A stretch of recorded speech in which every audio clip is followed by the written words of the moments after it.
Welcome to the Audacity. If you've ever been told that it's God first, men second, and then women last, in this episode, we're going to rearrange some furniture. I'm joined here. I am joined here with Lisa. How you doing, girl? I'm so good. Thank you. And as always, we have an amazing show for y'all today. We are going to be talking about whether you can be a feminist and a Christian. Yeah, we'll get into it. And we have some hot tea, of course, as always. We have a little update from last week, of course, on Stefon Diggs and all that. And we're going to be reacting to a couple videos. We'll briefly talk about the Venezuela thing, the withholding of childcare funds. And we have a Therapy or the Void segment for y'all today, in which we will be covering the movie 10 Things I Hate About You, one of Sovereign's favorite movies. And I'm very excited as well. I just rewatched it yesterday, so it's very fresh in my mind and I cannot wait to dig in. We hope everybody had a wonderful New Year's, a wonderful holiday season to those who celebrate any holidays around this time. And as always, we'll be doing a crumpet segment after the show, so you are more than welcome to join us. We'll be spilling some even hotter tea, I'm sure. Maybe we should call it like coffee or something, because tea is not strong enough for some of the things that get discussed in there. We talked about cheating last week, and let's just say a butter knife got involved. I don't know. It got pretty, it got pretty violent. Oh my God. And if you think a butter knife doesn't sound that bad, be the judge. You can be the judge. You know, we offer YouTube memberships now where you get just the crumpet segment every week. Or I'm going to have Sovereign tell y'all about our Patreon memberships where you get that and a lot more. Yeah. So first of all, we have a new TVIP Patreon member, Jane. Yay! Welcome, Jane. Woohoo! And if you have not already, please join our Patreon and become a TVIP for perks like early access to every episode and the show notes. You'll get ad-free listening. You'll get our weekly Crumpets segment. It's unhinged. It's uncensored. Me and Lisa get in there and just talk our shit and have a good time. Y'all will love it. You also get priority mailbags, topic submissions, and voting power on future segments. And then you get to spill your own tea in the tea time segment with a voice note. But most importantly, you get access to our very private community for just women. So make sure you guys hit the join button. Yes. And I forgot to mention, but yeah, our B segment was actually voted on by our TVIP members and other paying members of the Patreon. We had 3 options. They were 10 Things I Hate About You, He's Just Not That Into You, and we had Waiting to Exhale. And if you haven't seen any of these, I highly encourage you to, especially Waiting to Exhale. That was a really good movie. And I know Sovereign's hoping that we'll get to talk about it in the future as well. So that would be a really good Therapy or the Void. Make me proud, ladies. Make me proud. Yes. This is Sovereign's Shrek, okay? Definitely. She feels very strongly about this. I do. All right. Well, I am excited to get into our tea, although we have some heavy things to discuss. I feel like I say that every week. We really do intentionally try to keep our podcast kind of light. We are not like, political reporters or journalists or anything like that. But sometimes there's things you got to talk about. So first off, we do have a update for y'all that I think Sovereign kind of predicted last week. When you said it's only a matter of time before Stefon Diggs does something. And sure enough, charges have been filed against him. A strangulation felony charge has been applied to, I don't know, his court case or whatever. And we also have an update that there is a new baby mama. I don't know how to... Yeah, an alleged baby mama. She's claiming she's pregnant and that is his, apparently. Mm-hmm. And I saw somewhere that they've already confirmed with the DNA test that it's his baby. But I saw it in like a NFL in the Patriots NFL subreddit. So I don't know. Like it's kind of hard to get a real pulse on these things. But yeah, we are waiting to see how that case is going to unfold. The details of it are pretty gruesome, I guess. Like, he just had this chef that he was employing and apparently refused to pay her and like made some big promises that he wasn't obviously holding up. And then when she tried to confront him about it over text, he kind of gaslit her. And then she tried to confront him in person. And that's when he basically, she alleges that he hit her and then strangled her, like put her in a chokehold. And that's kind of what we have so far. We'll definitely be sure to update y'all on the case. We have not heard from Cardi B since then. Probably wise of her to keep it under wraps a little bit. I don't know. I just want Cardi B to leave him alone and just focus on herself and her kids, because it's probably going to get worse. There's probably going to be more women coming out. And if it's true and he's putting his hands on women, that just goes back to us saying that men who put their hands on women are down low, which I'm not trying to be funny. I always suspected him of being kind of on that side of the fence, which there's nothing wrong with that if that's what he chooses to do. But the problem is all of these kids, all of these broken homes, all of these mothers he's making single mothers. I just don't understand why she would attach herself to that. She's way more accomplished. I told you last week, she's my favorite started from the bottom, now you're here story. She's like my favorite story of that. It's like, oh my God. So I don't know. It just I just don't want her to, I wish she'd just detach herself from this guy, honestly. And that's really hard to do, ladies, when your nervous system is jacked up. So when you haven't done the healing, when you haven't done the self-focus, when you haven't figured out why it is that you're attracted to what you're attracted to, this is how it's going to keep going. Like, you can't break the cycle until you heal yourself. And there's a lot of evidence coming out now scientifically that basically it is your nervous system that runs your whole body. So as long as your nervous system doesn't feel safe, you will find situations to put yourself in that confirm that. And this explains why some women are like, I'm literally not turned on. I'm literally not attracted to men who are not toxic. Like, it gives me the ick when a man is nice to me. I'm like disgusted. And even though I can't relate, I know I cannot relate, but I understand, because that is you recreating the chaos in your nervous system that your nervous system is used to and can almost not function without. So if you're one of those people that seems like you always end up in the midst of chaos, it's just because your brain is recreating those situations to put you back in. So that's what I suspect is happening with Cardi B.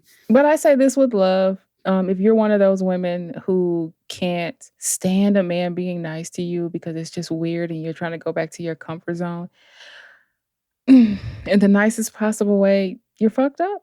And it's okay to be fucked up. It's okay as long as you recognize it and go to therapy. Awareness is the first step, lady. And I'm not saying it, I promise you, I'm not saying it to be mean, but I'm not going to sugarcoat it either. Like, that is really messed up if nice guys give you the ick, or men who are not toxic give you the ick. You're so used to chaos. You gotta address that. That's not something that's cute. It's not something to brag about. No. You have to address that. It's another form of internalized misogyny too, in my opinion. I agree. Well, so now that we have that little update out of the way, let's give a couple more updates. So apparently the US, and I know just like, I don't have much to say about this because I'm not like a political or like world like commentator, journalist, whatever. Same. But it does seem that the US has basically, I don't know, not invaded Venezuela, but like has taken over the government and is basically trying to run it. And it's more than obvious that they've captured their leader. Sorry. No, it's fine. No, I'm not. So this is not funny. I'm not laughing because they captured the leader. Wasn't he doing like horrible things? And some of the people over there are glad that this is happening. There's nuance to that as well. I know it is. Because the people were celebrating when Osama bin Laden was captured. People were celebrating in the streets and they were so happy to have the US government there to like take over and oversee the transition. And then like years later, because you don't see all the damage right? Like in the Yeah. first few years. Years later, they were like welcoming ISIS or whatever to run the country because they were like, we don't want these American pigs running our country because they're basically robbing us blind. Okay. And that's what's happening. And this Venezuela thing is all about oil and stuff like that. But also the funniest part about it, and I wonder if you were going to mention this, is like why he finally did end up going after him, why Trump ended up going after Maduro. Did you see that? No. When he was doing the Trump dance on TV and he was like mocking him. And Trump was like, that's it. The guy was mocking Trump? He was like on the TV, like doing and Trump that little couldn't handle like it? hand. Yeah. Oh he my couldn't. God. Mm-mm. You know, I feel twofold about this. On one hand, once again, the U.S. don't know how to mind their own business and leave people the hell alone. And I have a problem with that. On the other hand, I mean, if somebody else from another country came and took over the Trump administration, I don't think I would be upset either. Not upset about the precedent that's being set right now.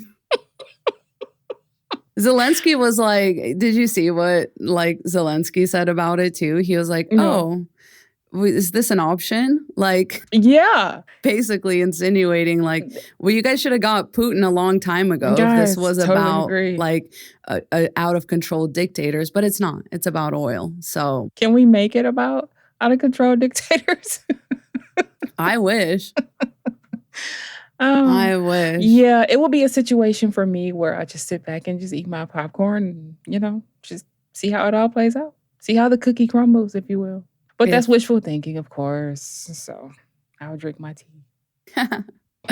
Yeah, so I think that's kind of all we have to say about that. Just wanted to cover it. Please do your own research, listen to people that know history. Please look back on the invasion of the Middle East and compare the parallels, compare what those countries have in common, and make your own conclusions, if you will. And then we have another piece of kind of political news that I do think is very pertinent for us to cover, and that has to do with the freezing of childcare funds across the U.S. And we are waiting to see how that shakes out because we've been on break for the past 2 weeks. And so parents haven't necessarily been dropping their kids off at daycare. But come today, which is January the 5th, I think a lot of people are going to have to see the consequences of this funding freeze. And I think first and foremost, it's obviously an attack on women, especially low-income women that rely on subsidized like childcare. And when you freeze those funds, it basically leaves those women with no access to work, no access to independence, financial freedom, etc. Not that they really necessarily have it already. Some of these people are just living literally paycheck to paycheck. But it's like you're taking away even what they don't have. Like you're taking away any chance of them being able to get out of poverty. And I just think that is just very obviously an attack on women. And that just breaks my heart. Yeah. It's just another way to keep women in poverty or put them back in poverty.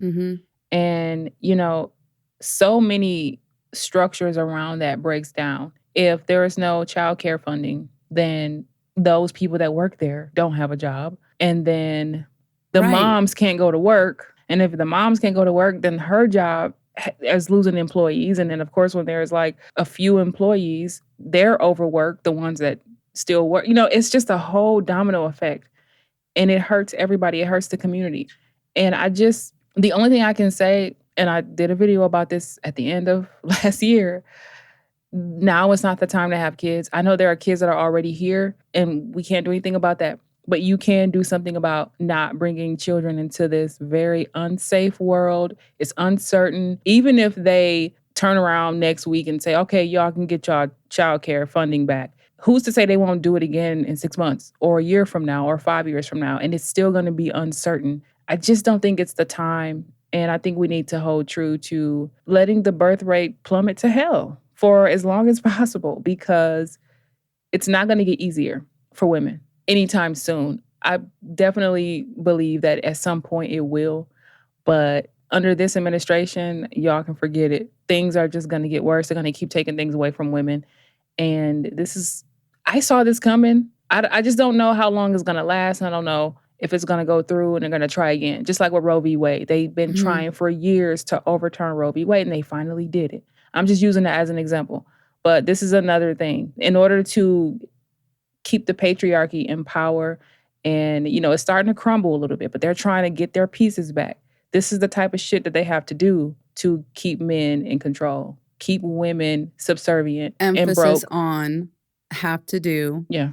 Yep, absolutely. Because otherwise, the natural order starts to take place. Yeah. Like it's been. But like it's been.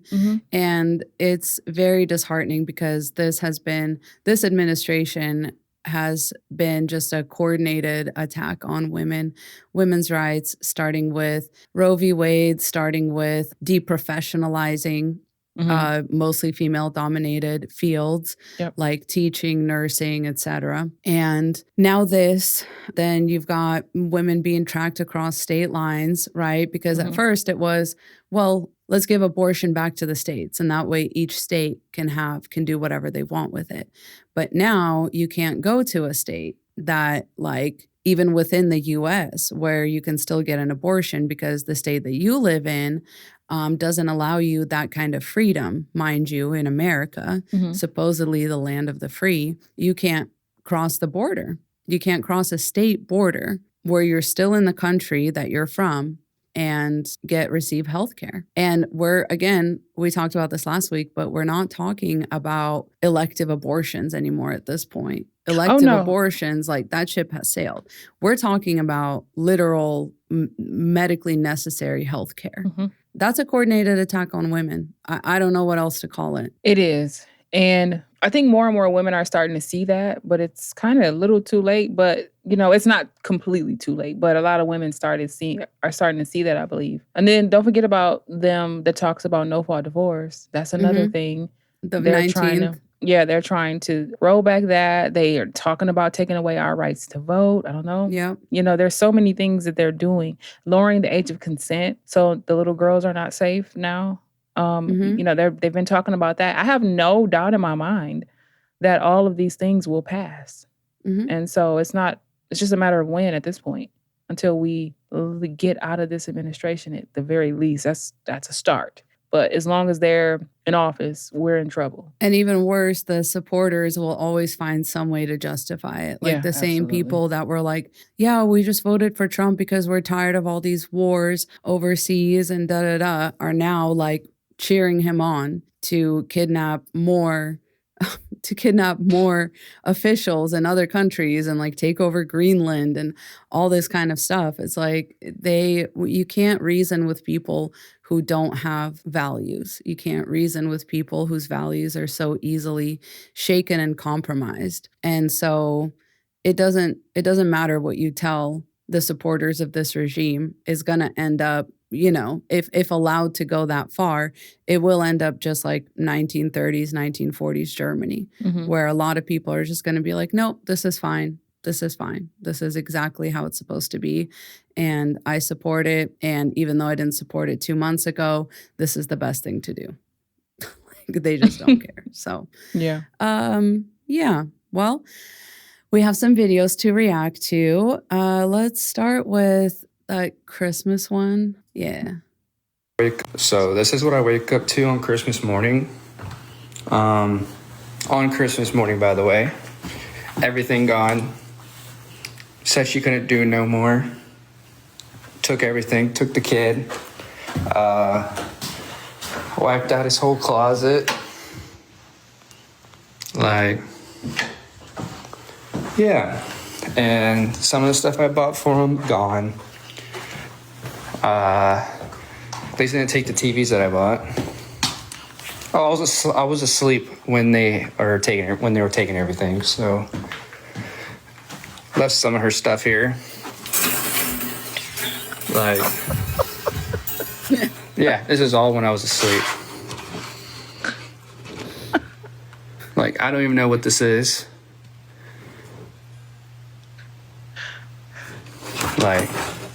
I don't know.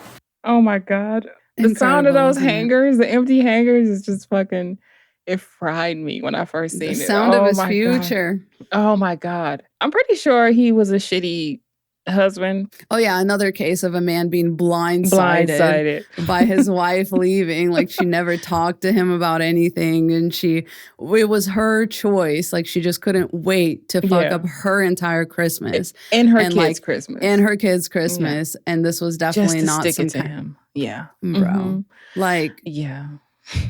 It's actually so easy to keep your family together for men because the bar is so incredibly low. I know. It's actually very, very easy. I can tell you right now, this woman's standards were probably like, just, be present, participate, maybe like don't be abusive. Like it was something, the bar was in hell. Absolutely. And you just couldn't, you had to find a way to crawl under it. And thought you were going to come out unscathed. Literally.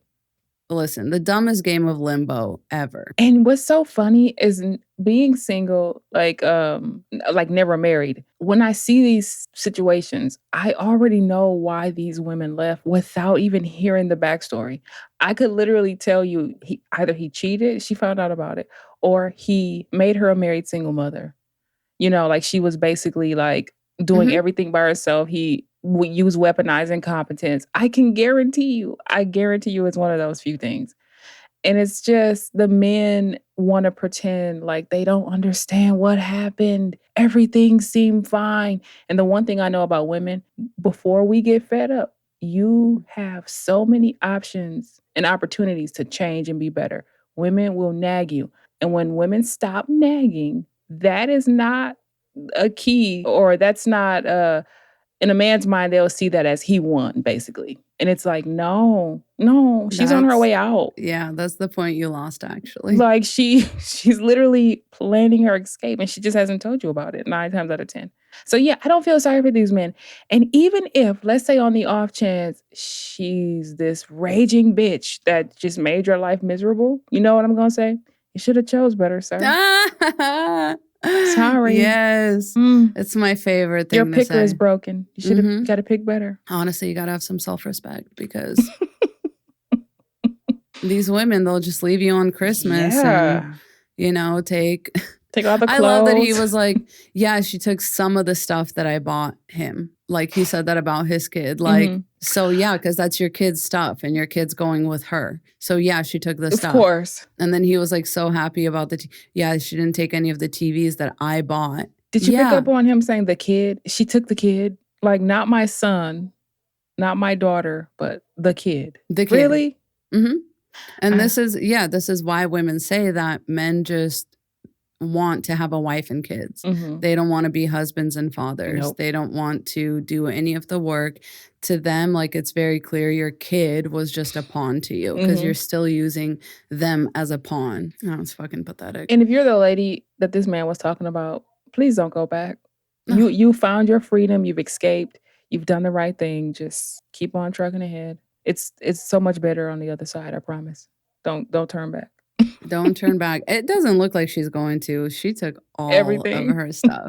And I'm like, that folder that he was like, I don't even know what this is. Probably your divorce papers, sir. You better take a look inside that. It's actually probably your documents that she's been keeping organized. You're like, I don't even know what this shit is. Probably your birth certificate, son. Probably your fucking tax returns. Probably all the shit that she kept like organized, and you're lucky she didn't take it. So what if you get audited or something? You don't have any of your shit. Petty me, I might have thrown that right into the fire pit and outside. then just been like, I don't know what happened. That's your documents. Yeah. Your folder? I haven't seen it. No idea. Yeah. Oh, I'm so sorry. I hope you find it. I'll help you look for it, actually. Yeah. Yes. Oh my God, please. I need to see that happening more often. So good for her. Good for her is all I have to say. All right, let's do our other video. What are you doing? I'm overwhelmed. Tried to sleep in this morning, but the kids destroyed the front room. So now I have to clean it up. So then I started to clean up the front room. But then I realized I'm starving and I feel like I'm gonna throw up. I'm so hungry. So then I'm gonna make me something to eat. But I can't make me something to eat because the pan that I use is dirty. So I'm gonna load the dishwasher. Oh, can't load the dishwasher because they're all clean. So I gotta put them away.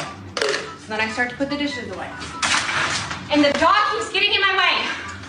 But then I realized all the snacks from our road trip are still sitting on the counter. So then I'm going to put those away. I can't put them away in our cabinet because nothing will fit. So I'm going to reorganize it. And then I realized, well, while I'm reorganizing the cabinet, I should probably do the laundry so that I can multitask duties.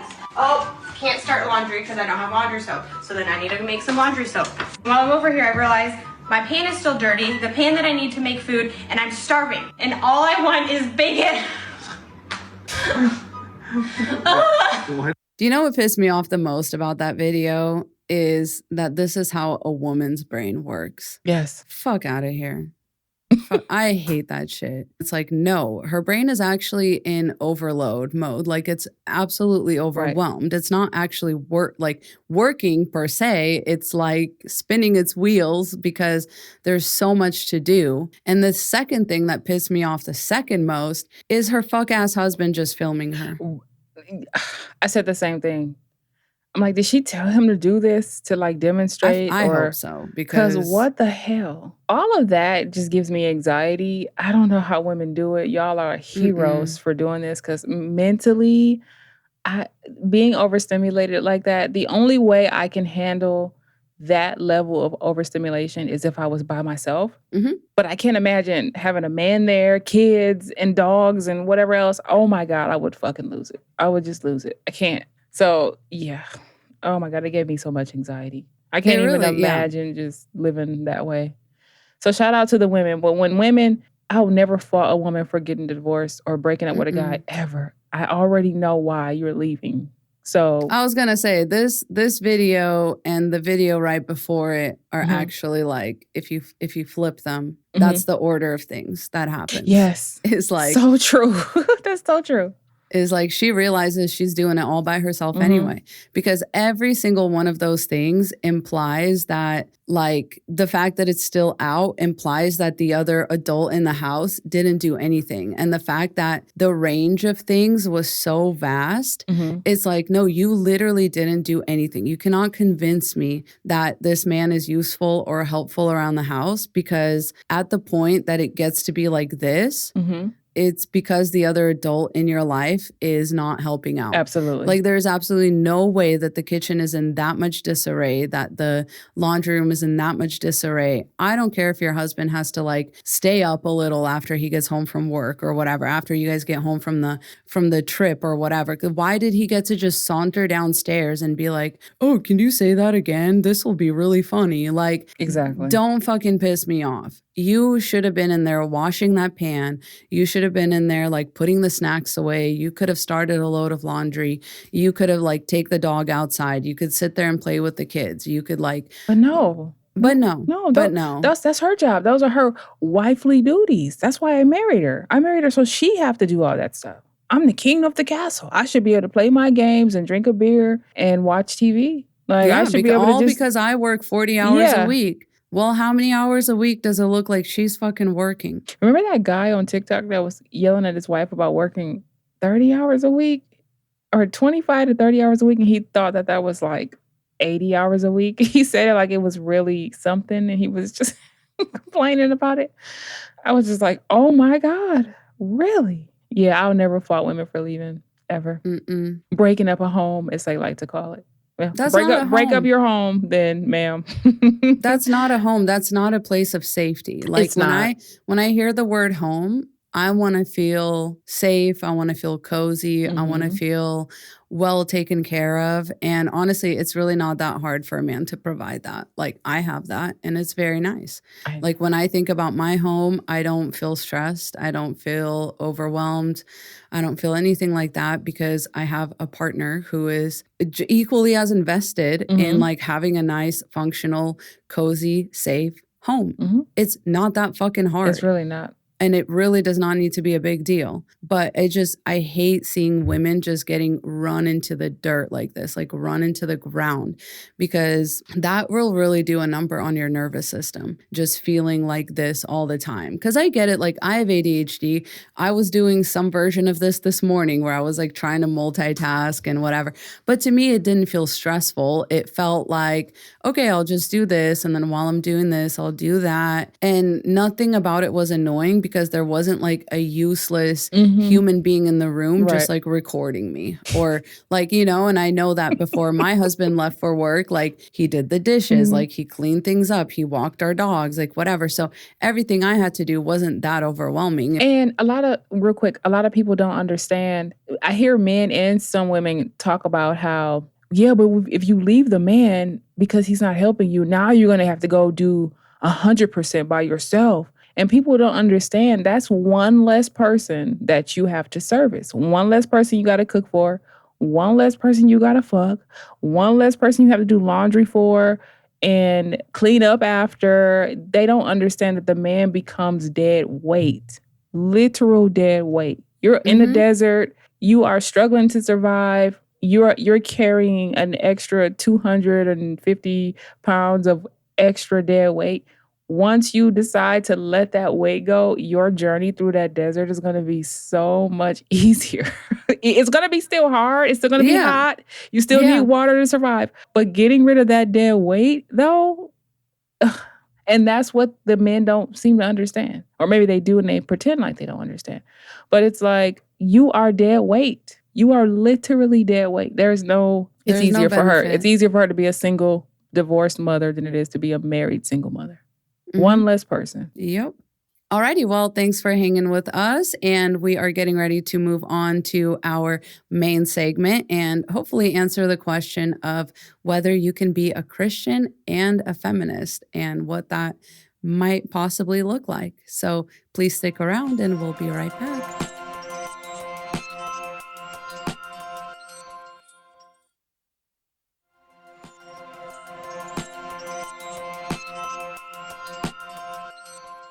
All right, welcome back, y'all. And we are here to talk about whether you can be a feminist and a Christian. And just a quick side note, I cannot get over how cool Sovereign looks today. I love the hat. I feel like you're manifesting Act 3 of Beyonce's Renaissance for me right now. And I'm obsessed. Feel free to leave her lots of compliments in the comments. You chef's kiss. You nailed it. All right. Thank you. Without further ado, though, let's answer this burning question, because this is something that I have seen discussed a lot. As someone that's deconstructed from religion, even though I wasn't like super invested in it as far as like the eternal life aspect of it, but just as far as like how you should live your life and everything like that. A lot of people think of the church as the place to go to get advice on that or to get guidance on that. And yeah, as somebody who has deconstructed religion in general, this was something that I really had to wrestle with towards the end, is how the church perceives and treats women. So we're definitely going to be getting into that.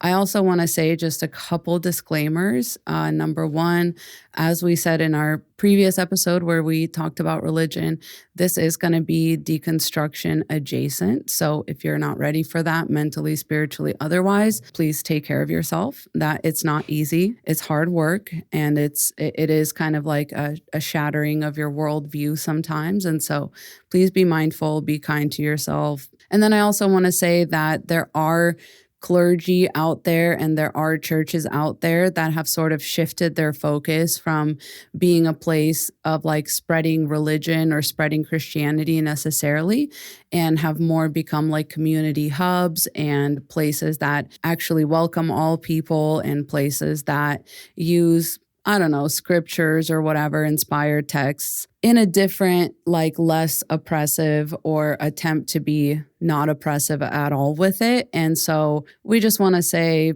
that some of the things we talk about obviously don't apply to every single church, religion. Right. If you know somebody who's different, that's wonderful.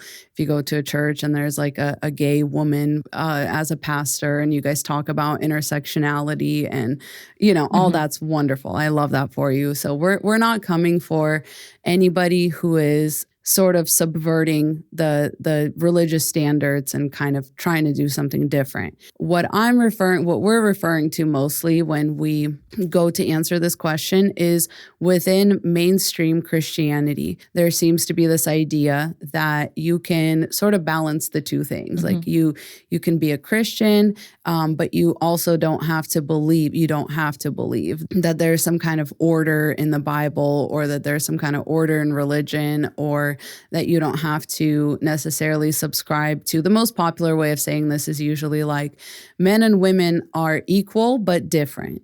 And so I just wanted to get into that and what that means for most people that consider themselves religious. And again, hopefully we're hoping to answer that question of, can there be such thing as Christian feminism? Is that really a path that you can walk down with both feet on the path? So let's dig in because all that being said, Christianity to me is essentially anti-feminist propaganda. Facts. So I struggle to put the two things together, because it seems to me like one of the main points of the Bible and what people seem to be extracting from the Bible is this idea that women are lesser, that like it's a man who gave life to everybody and, created humanity as we know it. So I just have trouble reconciling those two things, because to me, they seem quite irreconcilable. So what are your thoughts on that, Sovereign? I'm going to say hell no. Hell to the no, to the no. You cannot be a Christian and a feminist. They go directly against each other. The patriarchy in and of itself is Christianity. And then Christianity is patriarchal. So it's like, you can't, I don't know. There's no way to really reconcile that. So Christianity is at the core of the patriarchy, right? So you have God is a man, and only men can have authority and be leaders, et cetera, et cetera. And women are the helpers, where the help meets. The man is the head, we're the neck, or whatever, where we are vessels. We're supposed to be submissive and silent. And then don't forget about Eve being blamed for the fall of humanity. And then you have to be obedient, and that is framed as your virtue as a woman. And the craziest part is that we give birth to men, not the other way around. So it doesn't make sense that if you're going to give birth to something, you're going to turn around and submit to or worship that which you gave birth to. Like, let's be so fucking for real. Like, how does that make any sense? I also want to know. And so I have found a clip of how these Christian women oftentimes try to justify their lesser standing in the church. And so let's listen to Allie Beth Stuckey explain it to us. Feminism has failed women. Feminism has failed women. It has encouraged things like promiscuity, abortion, putting all of your energy into professions, into plants, into pets, into politics instead of people. And I emphasize that all women in one way or another are called to mother. Here is the clip of me making that argument. Women, you were given this unique capacity to create and then sustain life. And for so long, feminism has told us that this is an obstacle, that this actually inhibits our fulfillment, but actually it is a vehicle of fulfillment. And we have to start seeing motherhood and being a wife as the high callings that they are. We have to honor these roles as the high callings that they are. But here's what I want to say, because God doesn't always promise to give any of us exactly what we want. What I want to say to you women, that even if you are not a wife or a mom, maybe you will never be a wife or a mom, maybe that's not the road that God has for you, that you are still called to mother.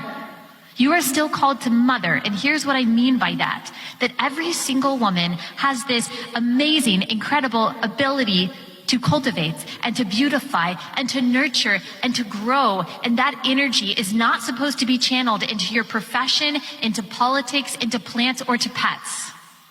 All of those things are meant to be channeled into people. So even if you are not yet a mother. Even if motherhood is not in your future channel, all of those unique and womanly capabilities and skills that you have into people, into children, into young women, lead Bible studies, volunteer at church, see how you can serve them, see how you can teach them, see how you can love them, see how you can become even a spiritual mother to the next generation. Snore fest. I literally just wanted to start snoring and just go to sleep. Because No, seriously.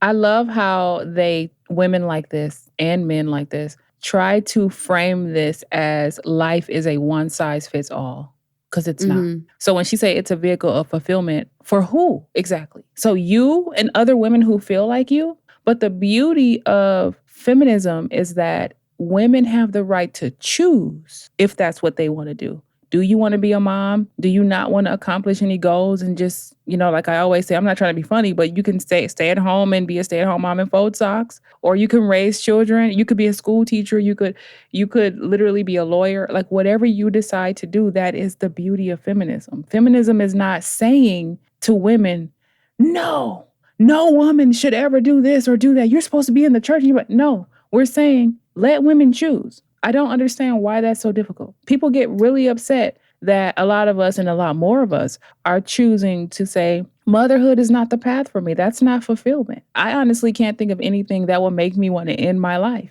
than to be a mother. And that's just me personally. I know motherhood can be fulfilling for other women. They couldn't imagine life without being a mother. And that's the beauty of it. I don't understand why that's so difficult for people. I always think women like this too are like triggered because they went down that path and now they want everyone else to go down that same path. Misery loves company. Yeah, like if you were so fulfilled like in your motherhood and like doing all that, because she has kids, mind you. She has several children. But it's like if she was so fulfilled in that, why are you at the Turning Point USA conference speaking into a microphone? Like an engagement you had to leave your kids at home for. You had to get up there on that stage. You had to fly in. You had to get your hair, makeup, everything professionally done. And you have a platform to speak on as a woman, which is very interesting to me because it seems like you don't think other women should get to do that. Oh my God.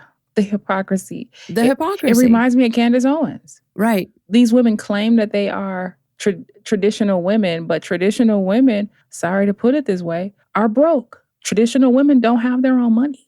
Traditional women don't have careers. They don't work outside the home. You fold socks. You do laundry. You cook food from scratch or whatever. You go out into the farm and you milk cows, whatever. Whatever you're doing at home. Raising children, you don't have a bank account. You can't own property. You can't. That's a traditional woman. And I need y'all to understand what you're trying to sign up for when you say you want to be traditional. These women, that's how you can tell they're pushing propaganda because you're not living. They're worse than the podcast bros. They're worse than them because most of them get on mics and talk about living a life that they're not living. It's the exact opposite behind closed doors. And notice that Turning Point conference clip, she clipped it on her podcast. This woman has a multimedia conglomerate of podcasts, like appearances that she does. She has shows on major networks. She has like people call in and like radio shows and everything like that. So it's like you are very much living. For anybody else, that would be called a career. Yes. If a man was doing this, it would be a career. But she justifies it by saying like, oh, well, I'm just teaching women, like I'm just trying to. Yeah, but you have a career and you're getting paid for it. This isn't what you describe, even like, oh, well, you're going to be a mother to the women in your community. You're going to like encourage and raise up younger women. That's not what you're doing. You're not in your community. You're global, okay? You are like multi-continental, like I said, a media conglomerate. You're not one of these humble, like older women trying to pass down wisdom to the younger women. You wouldn't be able to do any of this under an actual patriarchy. And to me, sadly, this is like the extent to which Christian feminism usually goes. Like this is where it tops out, right? You can travel the world. You can have your own podcast. You can speak at conferences, whatever. as long as Mm-hmm. what you're saying makes the men feel good, as long as what you're saying is ultimately still keeping women under somebody's thumb. Yep. The craziest part that these women don't seem to make the connection on is that it's because of feminism that you're able to sit up there on that stage and have these conferences. It's because of feminism that you have most likely a passport and that you're able to get on planes and fly here and fly there. It's because of feminism. I always say you don't live by your values, you live by mine. You live by my values. Literally. That's the craziest part.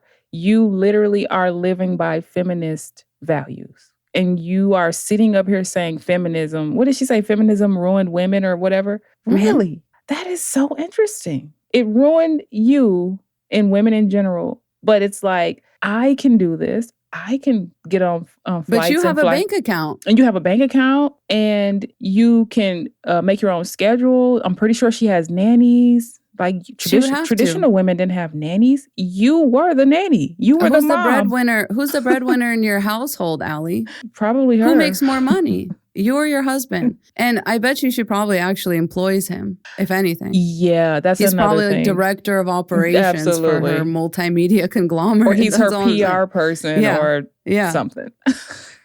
The irony never ends. Yes, the hypocrisy, the irony. It's like you are just one foot in front of the other. Hypocrisy, irony, hypocrisy, irony. Like that's how you're walking through life, essentially, especially if you're one of these, Christian women that is, and that's what I mean about like Christian feminism. You can be a Christian feminist, but not in the way that you think. You can be a Christian feminist like Allie B. Stuckey. That's who you are basically going to be like. She is a Christian feminist because she lives by feminist values, but she insists that she's living by Christian values. It's like, yeah, you can be an oxymoron too. No, honey.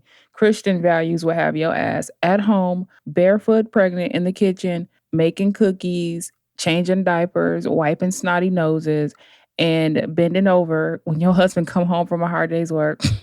And tell you to swing from the chandelier. That's what you would be doing. Yeah. But feminism at its core, it directly challenges male superiority. And to be Christian, you literally have to accept everything about Christianity. You have to accept all the stuff that y'all try to repackage. They try to make excuses for it. They try to repackage, but it's like, no, you can't do that. You have to accept your Bible, whichever one it is. It could be the Christian Bible. It could be the Quran, whatever. I don't know, whatever it is. It could be whatever Bible you subscribe to. You can't pick and choose. You can't cherry pick what you want to follow and what you know, because then you're fake. You're a fake Christian. You're not real, and you are a hypocrite. That's what we call hypocrites. I don't really understand what the confusion is about that. You either are or you're not. My thing too is that the natural conclusion of this usually is that there's still a glass ceiling, just like there is in the real world. No matter how much you try to appease the Christian patriarchy and sort of, climb through the ranks or whatever. Women like Candace Owens and Allie B. Stuckey and Pearl the Pick-Me or whatever, all of these women have and will again and again find out the hard way that the men that they work alongside and they're doing this God's work with don't fucking respect them. For a second, you know what I mean? It's like gum on a shoe, you know what I mean? As long as it's not bothering you, it's fine. But once it starts impeding your, steps and it's getting stuck on everything, whatever, you just toss it into the trash. That's what you are to these Christian men. Bleach, blonde, bad built, butch body. She found out the hard way as well. They always do. They always do. There is no VIP. There is no VIP section in the patriarchy for women. Sorry. And I've talked about Tia Levings in her book, The Well-Trained Wife or The Well-Trained Woman. And you will find out. That's what I'm saying is I'm so thankful for these women sharing their experiences, even though it takes some of them an incredibly long time to deconstruct. A lot of women, even when they get burned by this idea of the Christian, the benevolent patriarch, which is another idea I really want to get into, because that's basically the peak of Christian feminism is you accept that men, you still accept that men are the leaders, and you still accept that men are like the benevolent patriarch. Like they want the best for you. And so you should trust them and let them lead you. And a lot of women will find out the hard way that that's not actually it at all, that these men just care about power, control, and whatever else makes their pee-pee hard. That's what they care about. And as soon as you stop like falling into those categories, gum off a shoe. Look at all the women, all the wives, especially those Mormon wives in particular, but many wives who let their husbands lead them and then talk them into getting rid of their careers and talk them into staying at home with the kids, and their religion teaches you this, and these men led you right into poverty, right into the divorce court. When they get bored and tired and decide they're going to divorce you and leave you for their 23-year-old secretary, well, you thought he was your leader, right? Well, look at where he led you. Look at where he led you. And giving somebody else that much control over your life is downright foolish. It is not a smart thing to do. Doesn't matter how much you love that person. If that person really loved you, they wouldn't want to take away resources or things that belong to you or take away things that matter to you. They wouldn't try to talk you out of something that you went to school for. You did 8 years in college or 4 years in college for, and they're like, no, just throw it away. If he actually loved you, he wouldn't have asked that of you in the first place. That's the number one red flag. When women say, I didn't see any red flags when he decided to just leave me, the red flag was him asking you to give up your career to service him and sit at home and take care of kids. Or just not pursue a career at all and just stay at home and take care. That was the red flag. But these women are going to learn the hard way. When you let some man lead you and you don't have any control over your own life at all, it's not going to end well. It never does. And again, Allie Beth is not doing this. Just so y'all know, Allie Beth has a fat bank account. Allie Beth can leave her husband at any point. Oh, yes. If he starts acting funny Candace and he Owens knows too. this, she knows this, Candace knows this, they all have their own bank accounts and they can leave at any point. They're not in the same boat as you. And meanwhile, she's out here telling women that their job is to nurture and be mothers. Like, even if you're not really a mother, like you need to take care of like other people, whatever. All of that is stuff we talked about in the whole like men don't need much and other lies episode, where we talk about how much subsidizing women truly have to do in our society. And this is basically what this woman is pushing you towards. She's saying, who cares about a career? Who cares about like plants and pets and all this stuff? Never mind that we are all part of an ecosystem and it's good to have plants in your house. Like you literally will have cleaner They're coming for air. the plants now? They're coming for the plants. And my thing is too, is like, how are women supposed to do this and not get ruined by feminism, like the ones that don't have it in their future to become a wife and a mother? So how are you supposed to be this nurturing figure? Who's going to sustain you? Do you not have a job? That's another thing. You just made me think about the men who get mad that women are outpacing men in owning homes. You're supposed to let a man lead you. You're supposed to wait for your husband to buy a home.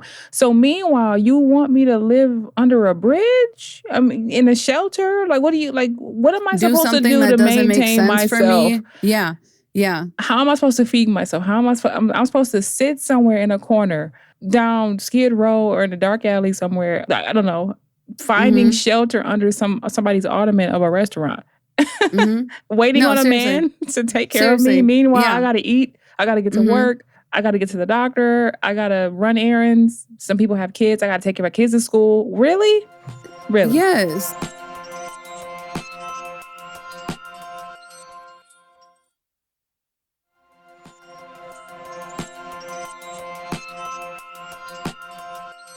And it's so like, it's kind of cruel too, because imagine you're telling women like, oh yeah, well, you can be a mother in some capacity and like you're supposed to pour all of your resources like back into people. And then I'm just picturing like, okay, well then this woman gets to go home and she's not allowed to have plants or a pet or anything. And so she just goes home to this like cold, empty house and sleeps on a cot.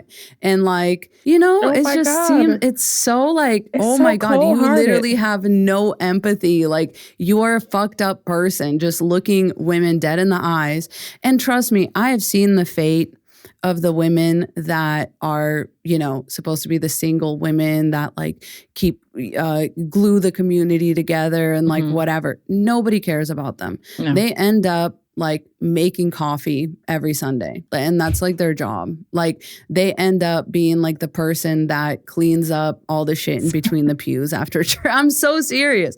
Like I'm not actually lying. Like that is going to be your... You are correct. I That's literally gonna be your never lot thought in about life. it. And you are You're just going to be a correct. free, unpaid church servant. They're going to have you cleaning the toilets or like putting out, the snacks or whatever for the kids. Or, I mean, seriously, these women don't even end up in like children's ministry often. Driving they literally the church end up doing van for driving Sunday the church school van that you don't Yes. get paid for. You don't get paid at all. You're doing the Lord's work. God told you to do it. That's your payment, and you're waiting on your husband, and it's so sad. And like that is the Christian feminist woman is like, she hits such a ceiling, because really the only job you're supposed to have is for the church. A very Sorry, low ceiling too. It's not even a high ceiling. It's like damn near the floor because you're just making coffee. And here's the thing. We're not making fun of any woman. Mm-mm. If you're watching this and you're in that I position. used to make coffee. Like, Yeah. I get it. If you're in this position as a woman, we're merely pointing out you don't have to continue to be that. Like this is what feminism is for. Like you don't have to do that. If you feel unfulfilled being the church mother or being something at school or just being at home with a man and kids and the man isn't really doing anything for you and you've always wanted to learn how to sew or you've always wanted to be a school teacher, like you do know you can still pursue that. You're going to have to work a little bit harder to build your skills up, go back to school or whatever you feel like you got to do, but it can be done. Like this is not your fate if you don't want it to be. Yes. And anything is better than the fact that like the realization that you're going to one day have that all of these people are incredibly selfish and they come to church to be served. And you're just one of the thankless servants that's doing it. And they all feel bad for you, but also look down on you. That is so true. They think there's something wrong with you. And so that's it. And not only that, but they think you can and should do something about it. That's your place in their mind. That's your place. Yeah, absolutely. Because you weren't pretty enough to get married, or you weren't submissive enough to get married, or you weren't, you didn't lose enough weight, or you are just a difficult woman to manage, or maybe you have a disability or whatever. Either way, they think that you are exactly where you belong, which is serving them because they are the important ones. Yep. They're the ones that, did everything as they were supposed to do. They got married and they had kids for the Lord. You didn't, so now you get to serve them. Oh my God. I can't even the way my pride and ego is set up, there is no fucking way. I would not, man, listen. No. They would never see me again. No. And it's like, also, if you think that you are a Christian feminist and you think that you're in a church that would support that like doesn't necessarily, talk about complementarianism or the idea that like Sovereign was saying in the very beginning of the episode of like, there's the God and then there's the man and then there's the woman and then there's the children. Like, even if your church doesn't like subscribe to that kind of thinking or whatever, you'll find that when you challenge or confront your pastors on certain scriptures, like the ones where it says, I do not permit women to speak, etc., they're going to take that side. Like, they're not going to be like, oh yeah, like, I don't believe in that. That's bullshit. Because if they didn't, they wouldn't be at church. Right. And so when you actually like, no matter how nice the men in church are to you, it's probably because you meet you fall into a category that they're comfortable with. A lot of men used to be nice to me at church because I was married, so they just didn't have that threat of like that. They didn't view me as a Jezebel or whatever. But it's also like, I'm pretty, I take care of myself. Like, I look nice every Sunday. So that's the next reason that these men are going to be nice to you. They're just nice. All men are nice to attractive women. That is what it is. We know this. But third of all, they still view you as lesser. Like, that just is what it comes down to. True. They're going to defer to your husband. If you confront them on any issues, they're going to take it either personal or they're going to have to come out and tell you the truth of how they feel. They'd be like, no, I actually do agree with that verse. Like, I think, and you'll just be standing there like, oh, okay. Very cool. So that's what it's going to come down to. Like, no matter how progressive you think your church is, there are beliefs that they're going to espouse, because essentially you can't be a consistent feminist if you're a Christian, because essentially you're subscribing to a hierarchy regardless. Because there is, like, again, like you said in the very beginning, there's this idea that there's God, and then whatever follows after that, you're already in a hierarchy. Absolutely. It doesn't matter. And so it's the same thing is the same root of the patriarchy, racism, ableism, homophobia. All of these things depend on a hierarchy, and their number one objective is obedience and submission to the status quo, which is, again, like going back to that Ali Stuckey clip, where she's like, yeah, every woman should just be a mother. Even if you can't physically be a mother, you should just be a mother. This is what gender roles, essentially, like, that's where the road ends. You're just a mother. No matter what, you're a mother. That's really the brainwashing taking over, because women are supposed to always be of service to someone else. And there are women who take pride in slaving away for people. They take pride in how much suffering they can endure. And if they're telling you to do the same thing, it's because they are brainwashed and they think very little of themselves. That's the craziest part. A lot of these women don't even realize how the church lowers your self-esteem.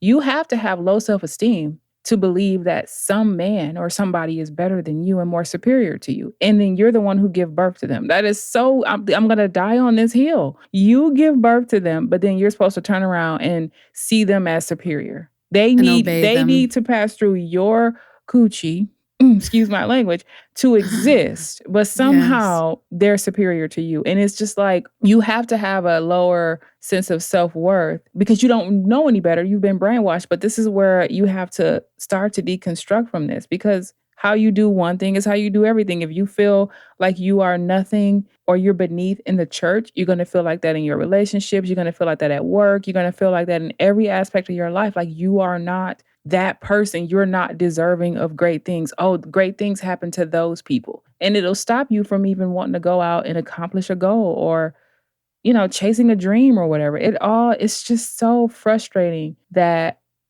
so many women don't realize, I don't even want to say women are more superior to men. I don't want to say that either. But who gives birth to who? It's really simple. No, it's just a flipping of the natural order in order to give permission for exploitation and for oppression. That's really all it is. It's like, you look at someone and you're like, I want what you have. And then you create a narrative around that that's like, oh yeah, see, actually a man created you, so you need to obey men. And no matter how obvious all the fucking evidence in the world is, you could walk into any hospital right now and be like, take me to the nearest man who's giving birth right now. Take me to the nearest cis man who is like popping a baby out of there right now.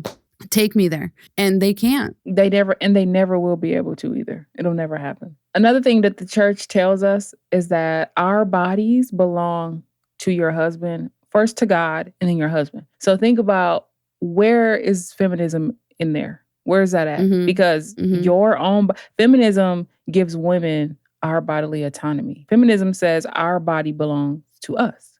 Not some man, not some made up man in the sky, not your husband. Remember, we were talking about how in the 70s it was just made illegal to rape your own wife because the man felt like, you're my wife. I can have sex with you at any moment, whenever I feel like it. I don't care if I just whooped your ass, or I don't care if you found out I was cheating with, Miss Millie from church. You still supposed to give in. And women believe that. I hear women say, yes, but I'm his wife. It's my duty. No. Feminism says your body is yours. You decide who you give your body to. You can't believe that your body belongs to a man and also be a feminist. It doesn't work that way. It's impossible. Yeah. But the Bible says if you didn't scream loud enough for people to hear you, then it was your fault that you got raped. Not verbatim. I'm not even making this up. I'm just glad you pointed that out. I'm just saying. So it's like there's very little feminism in there. In order to be a feminist, you'd have to ignore about 90% of the Bible, especially the part where it only talks about men, especially the part where women are not. How can you sit here and say that, like, oh, in God's eyes, men and women are equal? Then explain the Bible, which is God's word. Exactly. So God's eyes saw something, and then God's mouth said something, and that something was 99% all about men. And there's like two or three women in the Bible, and maybe one of them is like actually a good feminist representation. There was like some woman in the New Testament that would like fund the churches or whatever. That's cool. Even though like, even then, she's giving her money to men, essentially. So that's not very feminist in its nature. Not at all. So it always comes down to, you just have to look at the facts. Like there's a lot of things that people are going to tell you, but if you sit down and you read the Bible from cover to cover, you're going to find that it is male-centered. It's male-focused. So it can't, that plus feminism doesn't really shake out. Then there's, people try to justify it in so many different ways. And it's just like, yeah, but if you have to justify it, if your text doesn't speak for itself, if the behavior doesn't speak for itself, it just cracks me up that not cracks me up. It actually makes me really sad that a lot of women think that they'll find safety in the church, or that they'll find some kind of like a different path to something safer, when it's like, no, literally the church is based off of the same patriarchy that you see outside. Absolutely. That's why the results are no different. Absolutely. If you compare the sexual abuse statistics and all that violence statistics in general from the church to the world, the sinful place, they're going to be the exact same, if not higher, because there's actually more stigma against reporting it in the church, and it gets buried a lot more. Yep. So we don't actually have even all the numbers. And I would be willing to bet that if you actually looked and dug up all the, misconduct, the allegations that have been buried, you would see more. Absolutely. You would see more, because essentially it's a place where men are given even more permission. And there's no taboo around saying certain things like you own your wife's body. There's no taboo around saying, oh yeah, our body belongs to each other. There's no taboo around saying, well, men are the leaders, so you have to obey them. You have to listen to what they say and like, etc. And again, if you try to go against any of this as a Christian woman, you will be labeled a Jezebel. You'll be labeled a, fire starter or whatever. You'll be told that you're like shaking the foundations or whatever, and that you shouldn't be asking questions like that. So again, where's the feminism in that? Nowhere to be found. And here are some of the excuses that women like to give when we bring this stuff up. So they'll say they think Jesus loves women, which I don't see any proof of that anywhere. I mean, I'm not really sure. Women were blamed for the fall of humanity since the very beginning. And we're called Jezebels and whores, and women had to be prostitutes. And where's I don't see the love. I'm not really understanding where that's coming from. And then some women will say, oh, well, that was just the culture back then. It was okay to rape your wife back then. It was okay for 12-year-old little girls to be married to 45-year-old men. And God was okay with that? And God was okay with all of this. God was okay with slavery. Oh, that's just the culture back then. And somehow that makes it okay. I mean, what a load of bullshit. But they fight against culture now. And they're like, oh, this culture is this and that. Okay, where was God? Like back then. Now the culture's never been good. Yeah. Sorry, go on. No, you're God values women differently. I'm like, how? I mean, what values? So it's about merit. I don't see God valuing women. I see God punishing women a lot, calling women out, blaming women for everything. Men are supposed to be the leaders. Adam was supposed to be the leader, but he followed Eve's forbidden fruit journey, and Eve got blamed. And punished. Yeah. She was punished for with childbirth being painful or whatever, and she was punished with being under Adam's direction or whatever. What did Adam get? I mean, what? Because even if he had to dig up his own food, oh, God forbid. Like literally, that's the punishment. You're going to toil, you're going to work the earth and toil. And that's just what, one or two things compared to her 50 things, her 50 punishments. Like, really? So, I'm just not understanding that. And then a lot of women say submission is a two-way street. And I'm like, I don't see two-way. Y'all can say that, but we know men are not submitting to women unless that one lady with the squirrel. Shout out to Kelly and Sugar Bush. Kelly and Sugar Bush. But we know that that's not the norm. Men are not submitting. They're too busy telling you have to submit. That's your natural place. And again, I'm going to die on this hill. If submission of women was natural, if that was really woman's nature, they would not have to make laws to force us to be submissive. So, again, never forget that. But they would not have to insist that men are the actual leaders. Like, why are you insisting? Just be the leaders then. And why? Absolutely. Why is it so easily questioned? She won't let me lead. You hear men say that. What, really? You're the leader. What do you mean let? What do you mean someone's going to let you? Let is a very interesting word for a leader to use, yeah. But none of these excuses that women give dismantle the patriarchy. None of them. They just put a bow on it. You really just add sprinkles on top. Like you're actually helping it along by giving these excuses. And patriarchy is going to continue to thrive because of it. I mean, I'm just not, and this is another thing I was thinking about too. Can a woman be a feminist Christian adjacent? Yeah. Well, in what sense? So adjacent, like, so you feel like you are a feminist, but you still believe in the works of the Jesus helping people. So like you have a sense of morality, and some people still get their morality from the Bible, even though I would say you can't be aligned and brainwashed in the indoctrinated type of way, right? So some of these women may consider themselves to be spiritual, or they'll say that they reject organized religion.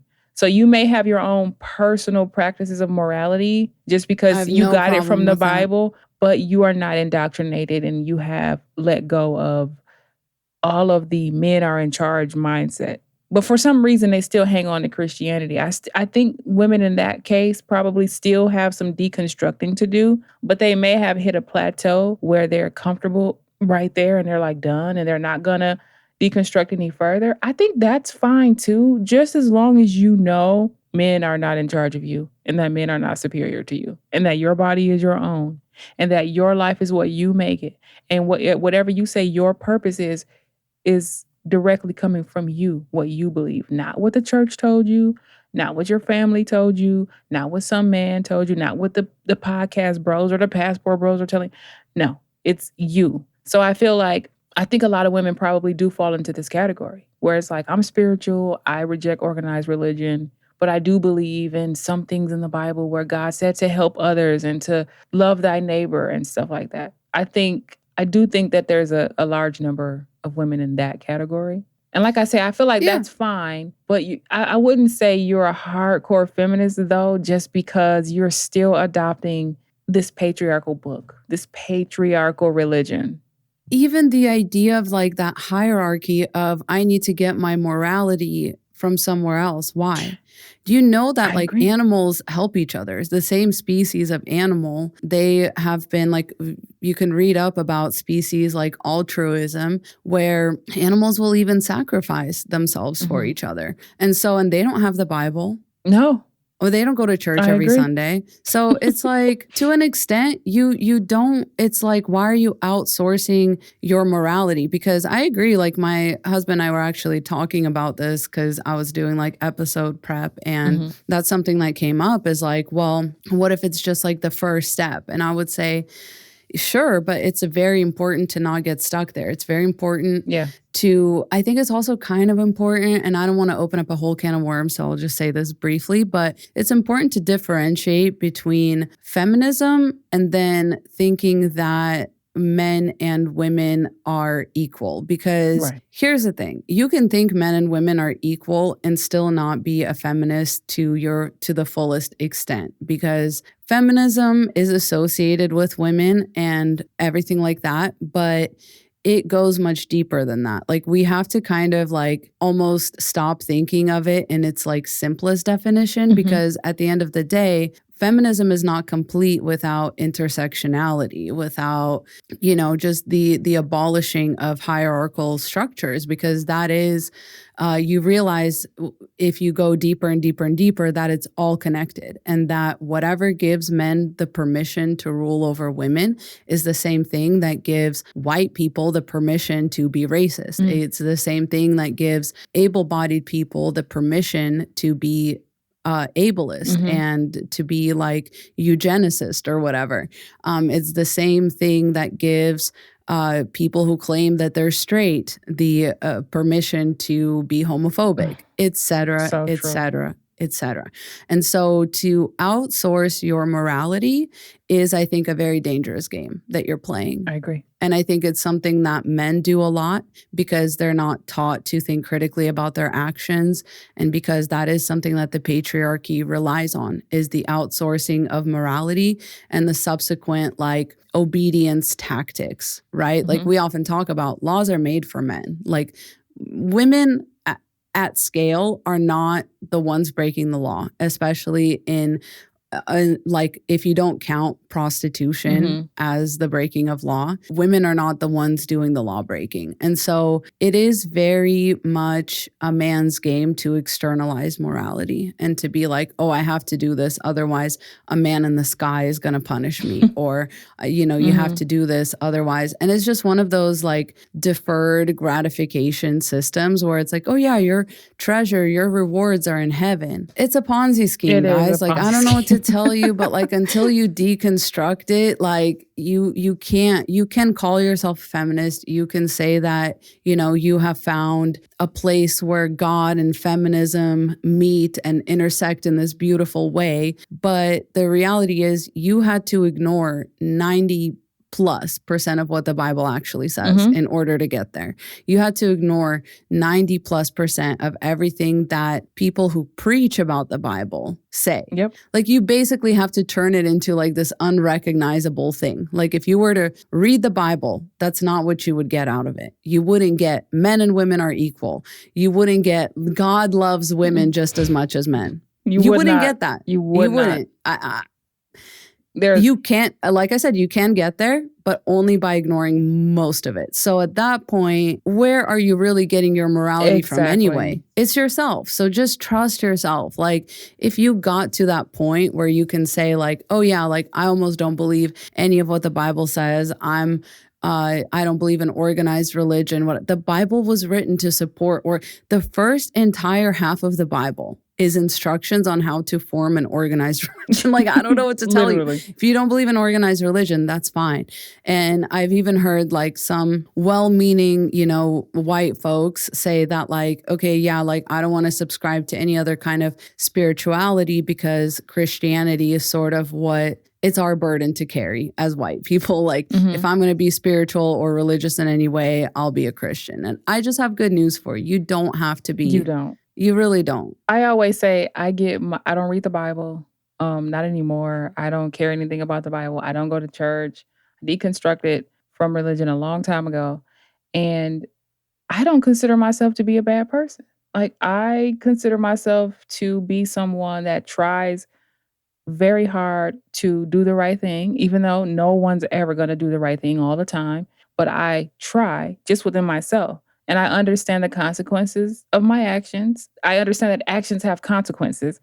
And my actions may hurt someone. So I'm like, do I really want to do that? Right? So that's where I get my morality. I don't need to read a book or a Bible. I want to treat people the way that I would like to be treated on a regular basis. Do I go outside of that at times? Absolutely. I'm human. I can get super petty and, treat people the way that they treat me. But either way I go, it's an eye for an eye, right? But that's where you get your morality. Just treat people the way you want to be treated and understand that your actions have consequences and really think it through. That's it. You don't need a Bible. You don't need some man-made up it's not even a book of morality. It's a book of like fucking everything but the opposite. Crimes. Yeah. Every crime under the sun. It's a book of crimes. Being literally. justified. And fun fact, like Jesus himself would actually agree with you because he said you have to look at the fruit that's produced.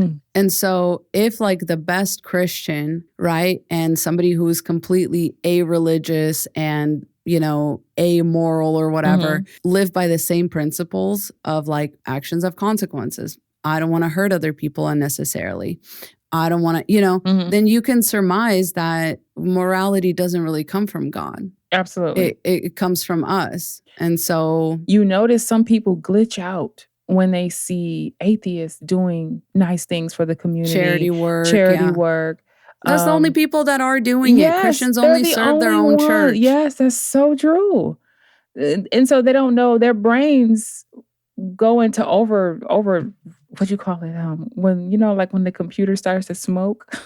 But their brains just like literally start to smoke, and they're like, I don't understand. This seems, she or he seems like a great person, and they're an atheist. I thought they were supposed to go to hell, and they were devil worshipers. It's like that should let you know there are people in the world who don't subscribe to the religion crap, and they're decent people. That should let you know that people get their morality from inside.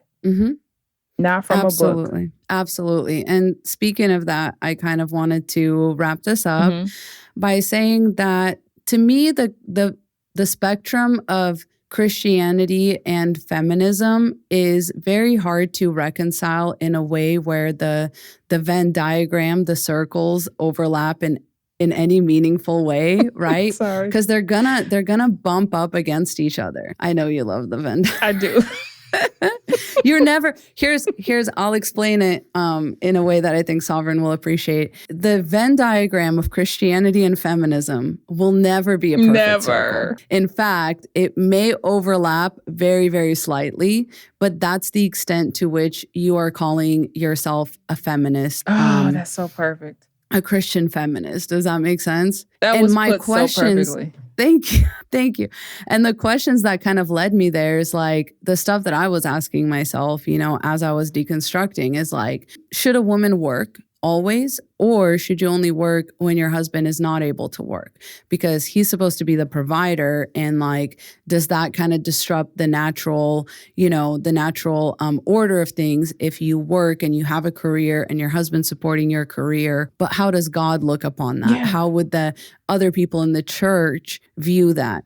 Yeah, if he became disabled, for an example, and he couldn't walk anymore, then yeah, is that? Then what do you do? Then what do you do? Yeah. Or is that the only case in which you have the permission to work? Or does the church have funds? And if your church doesn't believe that, then does the church have funds then to support you so that neither you or your husband have to work? For the rest of your life, mind you. And you your should kids. Ask them. Yeah, you should ask them. You should ask your pastor. Do you think women should be able to have abortions as a right or only in certain cases? Because that's a feminist hill that you might have to defend yourself on. Because, for most feminists, they believe that you should have all the rights, full bodily autonomy. No matter what. Even if other people don't like it, even if other people are like, I don't think you should have aborted that baby. You should still be able to do that anyway because it's your body, even if there's really no good reason according to other people. Do you believe that men deserve a special level of respect that they do not owe back to you or to other women? And this one is going to get a lot of people, especially the ones that have the umbrella set up in mind where, because it implies a different level of connection to God that men have that women don't. And then once you step out from the man's umbrella, you're no longer protected by the God umbrella. And whatever is protecting you from is just now like raining on you and your tiny woman umbrella. I don't know. It's just like... You just made me think of something. You know how, and I forgot to mention it earlier, but you know how only men can hear God's voice? And God's truth can only be transmitted through the man for everyone else. Like women can't be leaders and can't be pastors or whatever. So if you're a woman who claims that God is speaking to you, How is that possible? Mm-hmm. How is God speaking to you about anything? You just made me think of that for some reason.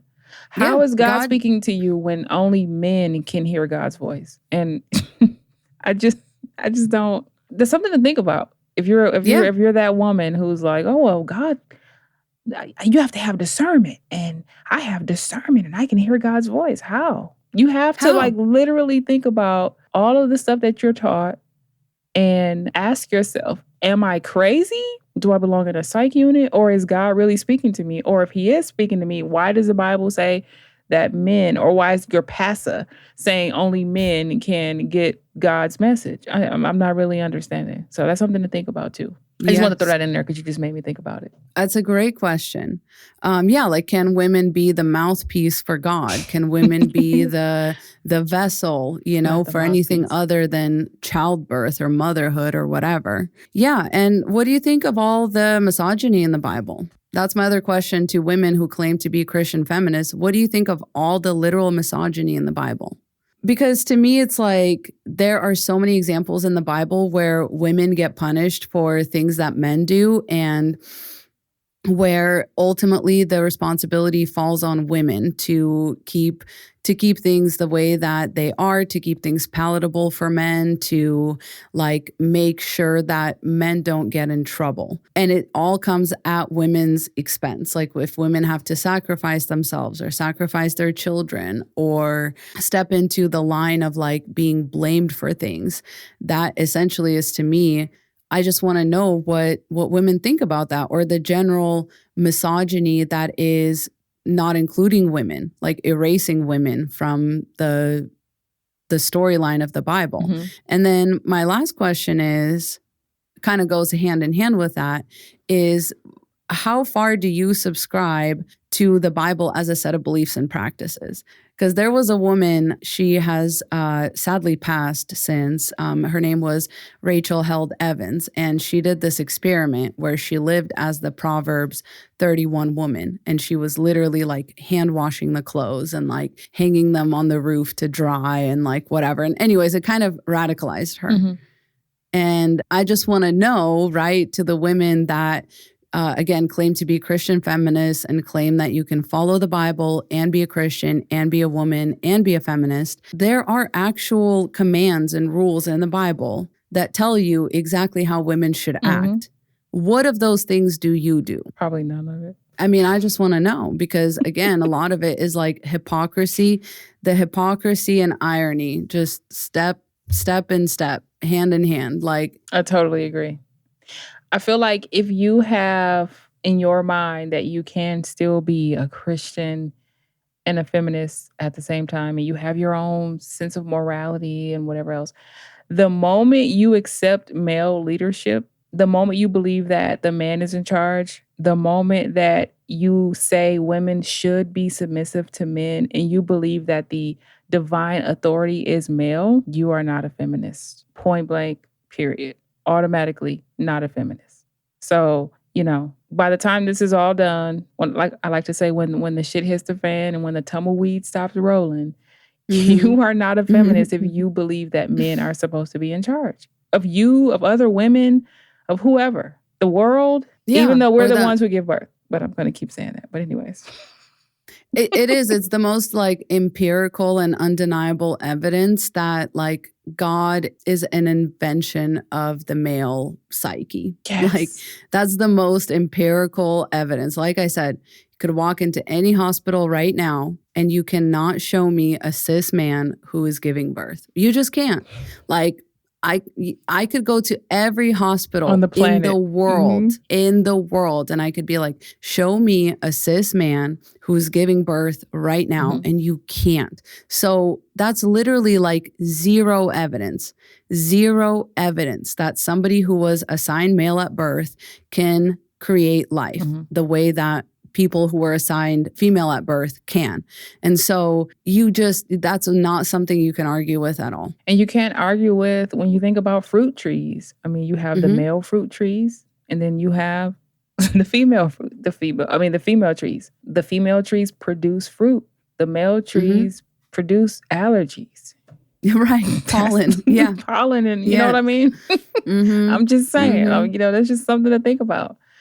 But yeah, that's it for me. Absolutely. And the government wants to control even the fruit trees as well, the female fruit trees. That's why we don't have any. That's why you'll see That's why you don't have any in our backyards anymore like we did when we were growing up. Some of us. The backyards are like just out in the street, you know, like they don't want you to have free food. No. They don't want you to have free water. Are you kidding me? Right. So yeah, the female existence has always been sought to be controlled by men. And it is very obvious that this is happening in Christianity as well. And so I guess you can be a Christian feminist insofar as you throw out 99% of the Bible and you can call yourself that. But I just don't know why you would, because at that point, you're not really a Christian either. You're neither. You know what I mean? You're either a Christian or you're a feminist, in my opinion. Absolutely. Because at some point you're going to hit that ceiling where some man is going to feel threatened by your sovereignty and your equality. And he's going to tell you to pipe the fuck down and stop causing trouble. So yeah, as far as like whatever you practice in your own home, if it's not organized religion, I really don't care. This is more speaking to, you know, the Allie B. Stuckies of the world and the Candace Owens of the world, that it just insists that there's some kind of natural order that if we all were to fall into it, the world would be heaven on earth and like a perfect place. And it's like, we have tried this. We've tried this over and over again. Look at the world. It's only getting worse. Just remember that feminism is about women's liberation. And if you need a man's approval for you to be liberated, permission, then that's not liberation. That's the whole takeaway. Bars. Amen. That pretty much concludes our dissection of that question. Please let us know your thoughts, as always, in the comments. We know that this is a little bit of a sensitive / triggering subject for some people. So I hope that nobody, I don't know how to say this. Like, I just hope that nobody was like took offense or like got too shook up by it. You're going to be okay. Once you see the truth, you can't unsee it. Just keep aiming for the truth. Exactly. Like, things are the way that they are because we've been trying the things that we've been trying. And religion is one of those, like, the oldest things that we've tried. And so, yeah, when you talk about wanting to change things, when you talk about wanting to see a different kind of world, you have to try different things. So that's the point that I'm at. I'm like, we have to at some point leave the old shit behind. Yeah, but please let us know your thoughts, and we'll be right back with our Therapy or the Void, a little film review, if you will, of 10 Things I Hate About You.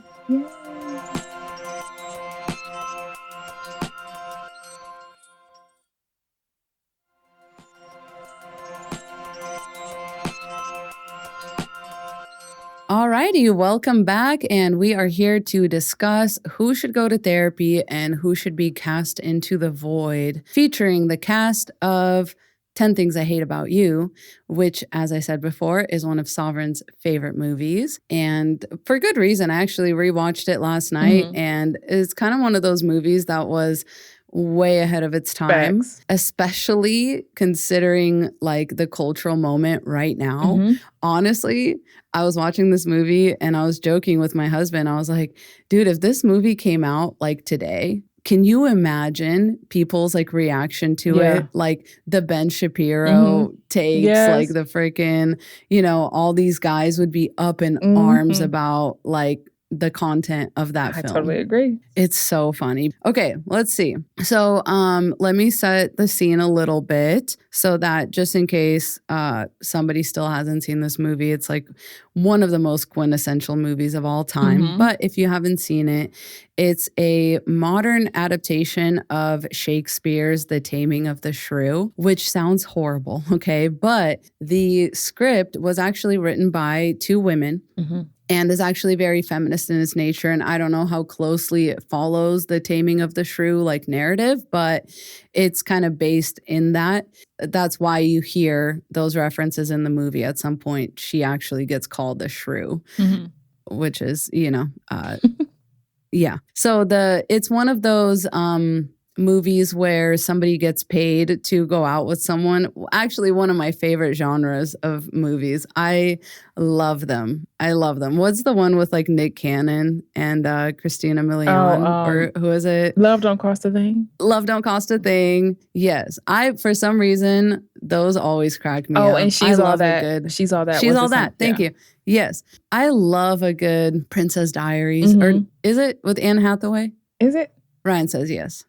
Ryan knows. Ryan always knows. Yes. When in doubt, ask Ryan. It's true. He's a big film buff.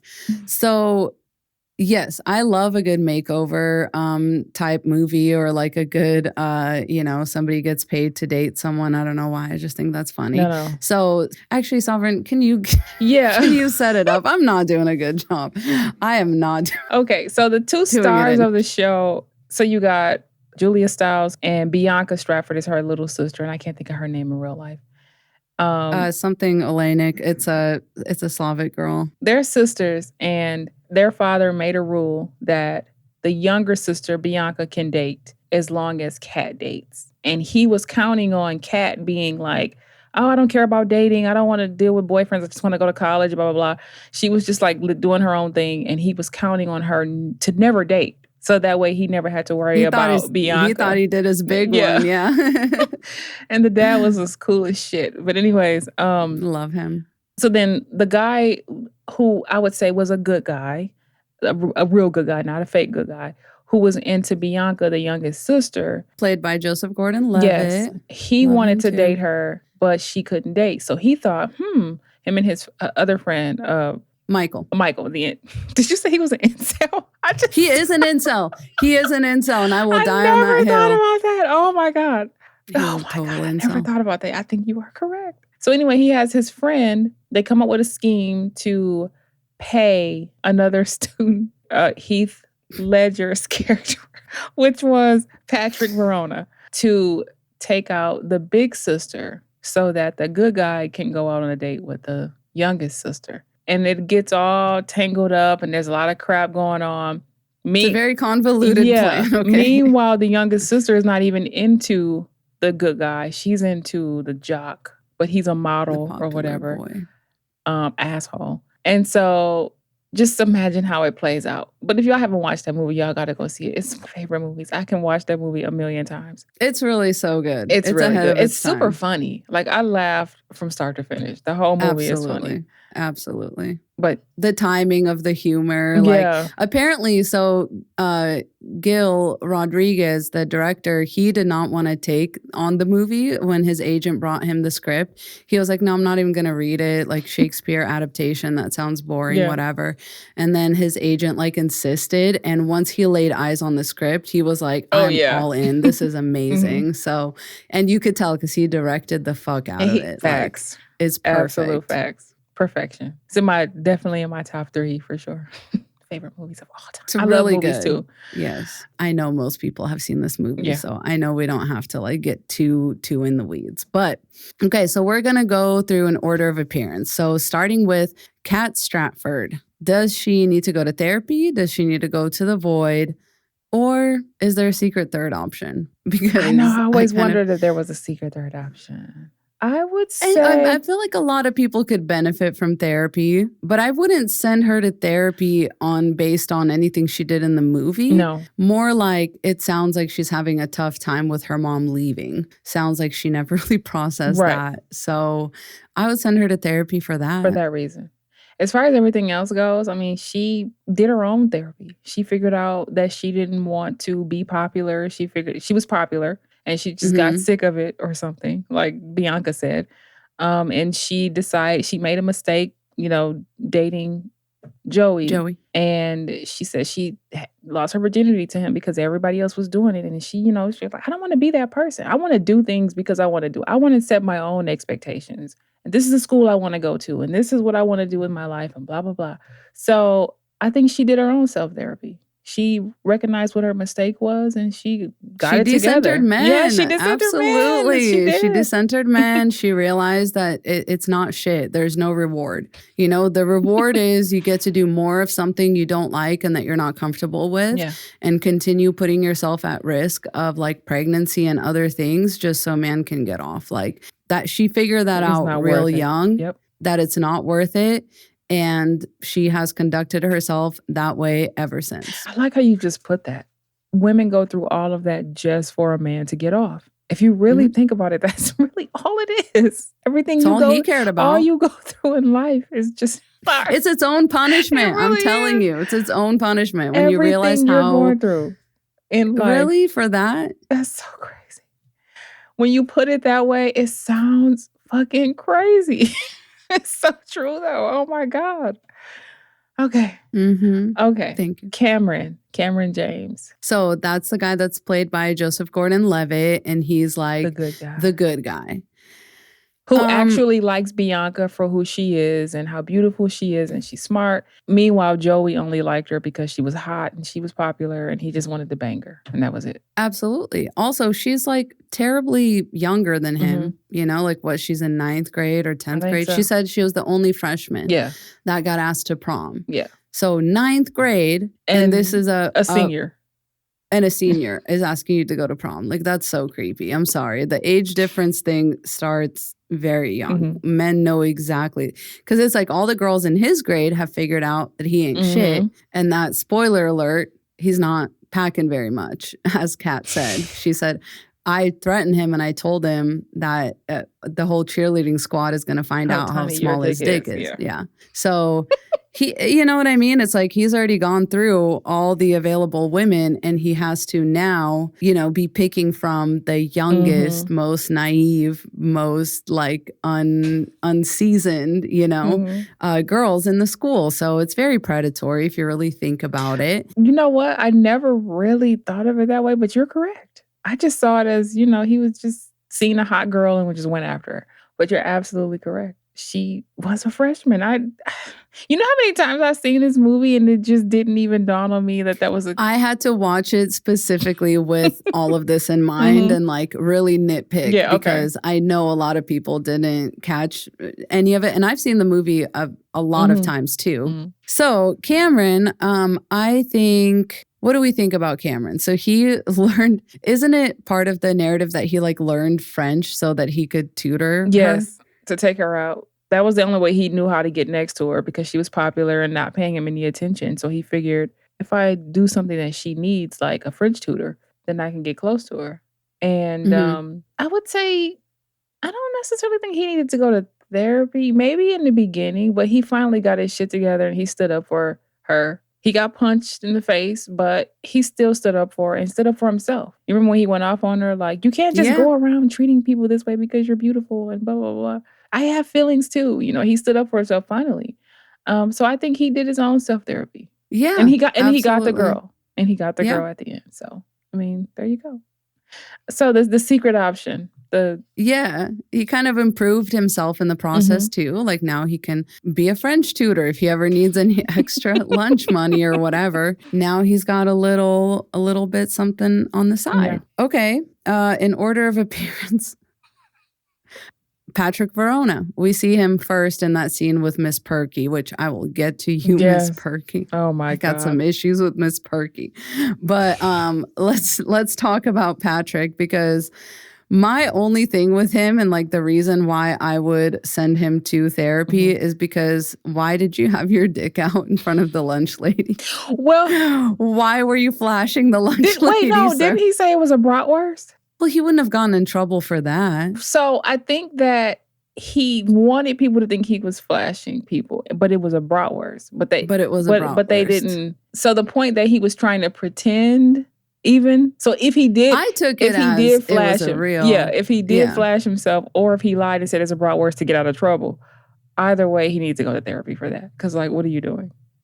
He needs to go to therapy. But I wouldn't send him to the void because he definitely redeems himself by the end. And my favorite part of the movie is actually that all the money he like quote unquote made from dating her, he like that reinvests into her dream. Yeah. And I think that, you know, if anything, these two men or whatever, these two guys are like proof of that quintessential like men love bitches. I'm sorry, but like this movie just proves that like it, like women can come around to like liking a nice guy or whatever. They can like see somebody's value as long as they're not a total pushover and as long as they're not like a self-pitying like little bastard.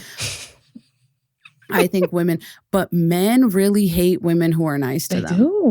They really do. It's just not the way to bark up that tree, ladies. It's not. It's the best thing to do is to decenter men, act like you're the only priority in life, act like they're not shit, and then see who can hang with it. And I guarantee you'll get more out of guys when you act like they're not important. Like, I don't know. And the older I get, the more that's becoming. The more true. Yeah. It's so crazy how that works. Okay, Miss Perky. Absolutely. What you got to say about Miss Perky? Therapy at the very least. That woman needs therapy because what was her problem? I like her too, but like she was a whole freak. I do like that she was a little freaky, for sure. A little freaky? But why are you bringing that to the school? I don't know. Well, she was trying to write a novel. She's trying to write her novel during her free time, during her downtime. On school hours. Girl, write that shit at home. No, she got a lot of downtime at work. I get it because I do all of my a lot of my content when I'm at work. When you got downtime, if you don't have downtime, then it's like whatever. But I get it. Look, nobody that works at a school has downtime. I don't know. She did.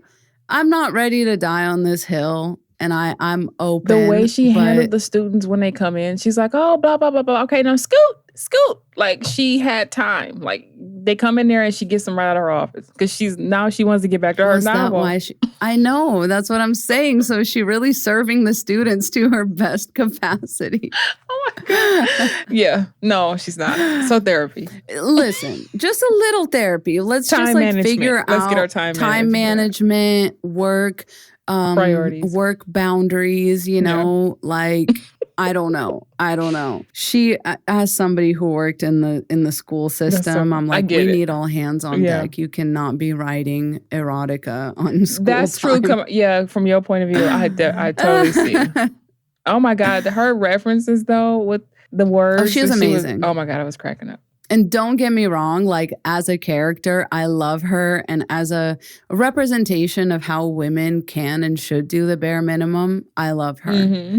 But for the sake of the segment, I wouldn't say that like she's perfect as she is. Like I would say, go to therapy. I would say a little bit of therapy, figure out your boundaries, etc. Okay, let's talk about Michael because that man was definitely an incel. And I will say this: he was. I watched not that you say that. Because the first time he talks about Bianca, what does he say? Oh, vapid, shallow. Yeah. These are the kind of girls that want you to look at them, but they don't want you to look at them. They want the popular guys to look at them. And like ew, you're so weird. Lisa, the amount of times that I watched this movie, and I never thought incel. I knew he was a loser. Yeah, I knew he was one of those guys that knew everybody's business and didn't really have a life of his own and wish he could be in the popular crowd or whatever. He wished he could be. He talks about it so bad because he really wished that he could be Joey or be Patrick or, somebody, whoever. So I always knew that. But now, because the word incel didn't occur to me years ago. I mean, so. But now that you say that, I'm like, he was a fucking incel. Like, oh my God, hardcore incel. And he was talking mad shit about Kat too. He was. He's the one that called her a shrew. Like, who do you think he hated? So it's like, who do you think he hated more? Bianca? I couldn't figure it out. That's why I called him an incel. Because I was like, you have no reason to hate either of these women. You hate one because she appeals to men, and you hate the other because she doesn't. Yeah. That's the definition of an incel. So true. Oh my God. The Huh? gems you are dropping right now. Because, oh my God. Thank you. I swear I watched it with a nitpicky, like, with that in mind. Like, I wanted to nitpick very specifically. So, Right. Okay, let's hurry up and I get know. through. Okay, Bianca Stratford, the younger sister. Therapy. Okay. Therapy, I think they both just the same as Kat. Like, but I love that she's kind of unapologetically like ditzy and does appreciate the finer things in life and is very forward with what she wants. I love that she, caught on to Joey's thing and didn't have to like learn her lesson the hard way. Right. So, like you said, a lot of these people, it's about you see the actual growth. And so it's almost like, yeah, like let's go to therapy to reinforce all that. You're on the right path. But let's just, make sure you stay on it. I know that you can be overwhelmed and I know that you can be underwhelmed. But can you ever just be whelmed? I don't know. When That's I the first real seen that question. movie, I Yeah. fucking died at that part. That was my favorite part. I don't know why. And then Chastity Amazing. said, you can in Europe or somewhere. Yeah. Yep. That's can in exactly Europe. what she said. That's so funny. I love it. Okay, what about Chastity, though? Okay. Now, That girl needs mad therapy. I so am a sorry. huge Gabrielle Union fan. Likewise. Gabrielle Union can do no wrong. When I was younger, I got a kick out of her character in this movie. Now, I'm like, she really was a big, this was not her friend. At the part where she couldn't go with Joey or whatever, and her friend Chastity's like, well, shit, you passed. And she just took off. And I'm like, but on one hand, I'm like, she's right. Because she did pass. Yeah, it's not like It wasn't her broaching of boyfriend or anything. Yeah.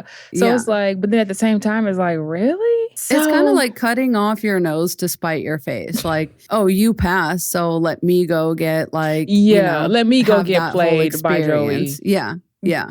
You need therapy. And she I'm she needs sorry. therapy because she was second best too. She was second She was choice. a pick-me. She was Yeah. definitely she a pick-me. wanted to be picked. I see her Yeah. as a pick-me now that I'm older. I'm seeing her as like, So definitely therapy. How about Mandela, the one that was obsessed with Shakespeare? She was fine, I guess. I didn't really have a problem with her too much. She was a little bit of a, Pick-me?